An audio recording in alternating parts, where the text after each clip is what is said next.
விடுதலை வருதுனாலே பிரச்சனை பிரச்சனை ஜாஸ்தி ஆகுதுன்னா புரிஞ்சுக்கோங்க, விடுதலை வரப்போகுதுன்னா. இப்ப இயேசு டிராவல் பண்ணிட்டே இருக்கிறாரு, ஒரு நெருக்கமா ஜனங்கள் கூட போயிட்டே இருக்கிறான். தூரத்துல இருந்து பார்க்கும்போது அந்த கூட்டம் பயங்கர நெருக்கமா இருக்கும். இந்த நெருக்கமா இருக்கிற கூட்டத்தை பாத்தீங்கன்னா தெரியும். இப்ப நீங்க சர்ச்சிலே எடுத்து பாத்தீங்கன்னா பின்னாடி இருக்கிற நெருக்கத்துக்கும் இங்க இருக்கிற நெருக்கத்துக்கும் வித்தியாசம் இல்ல. இங்க ஒருத்தர் மடிக்க மேல மடியில உட்கார்ந்துருக்கீங்க, ஆனா பின்னாடி அப்படி இல்லை, ஃப்ரீயா சில டைம்ல உட்கார்ந்துருப்பாங்க. இந்த நெருக்கம், அதாவது ஒரு விஐபி வராங்கன்னு வச்சுக்கோங்களேன், அந்த விஐபியை பார்க்கறதுக்கு ஜனங்கள் நெருக்குவாங்க. எங்க இந்த நெருக்கத்தின் டென்சிட்டி அதிகமா இருக்கும் தெரியுமா?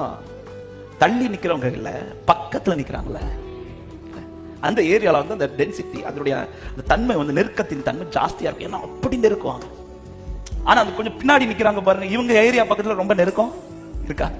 இவ வந்துட்டா, கூட்டத்துக்குள்ள வந்துட்டா, பின்னாடி இருக்கும்போது அந்த நெருக்கம் ரொம்ப தெரியல.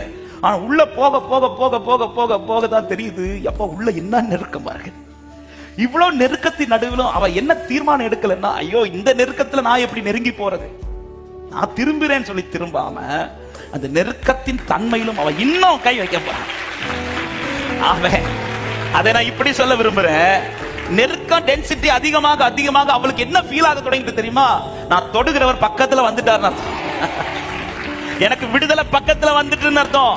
எத்தனை பேருக்கு நான் சொல்லுகிற வார்த்தை புரிகிறது? என் பிரச்சனை இன்னைக்கு ஜாஸ்தி ஆகுதா, என் நெருக்க டென்சிட்டி அதிகமாகுதா, எனக்கு விடுதலை பக்கத்துல வந்துட்டு அர்த்தம். விசுவாசிக்கிறவங்க நல்ல கைகளை தட்டி